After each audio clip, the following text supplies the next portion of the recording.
tisbaar ñaar dama ni boo koy gis julli nga suba waaw gis nga suba ak tisbaar takkusaan timis gee man ñaar rakka laa koy julli parce que moom laa gis ci alquran. xam nga ko demul de waaye ñi ngi dem de xanaa seen message yi ngi gën a jàll de ndax gaa ñu bëree soppeeku noonu heure doog yi ndaa doog kon nag moo lay xamal ne ñu ngi jëriñ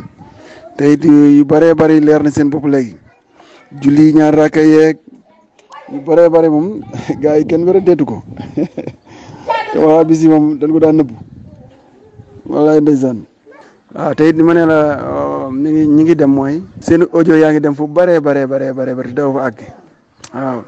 te it li ma la wax rek lu bari ñu ngi koy leer ndax ñaari rakk yooyu moom gañe nañ ci waa ahlu sunna wal jamaa ndax ñaari rakk la wàcce original loolu ñu bari nangu nañ ko léegi kenn wéranteetu ko ñu doon mën ko njëkk di def ci groupe bi dañ ko doon weddi waaw dañ doon loolu mënta nekk waaye bi ñu demee ba xam ne nag dëgg-dëgg nag julli ñaari rakk la wàcce woon li si yokk des ko cee yokk loolu nag am na ñoo xam ne mi ngi leen di convaincre ñu ngi dem waaw bari na ñuy dem de yow bu njëkk mel Mbacke Sakho rek nga daa dégg muy wax léegi groupe yi daanaka foo dem fu ñu liibar am ko fay défendre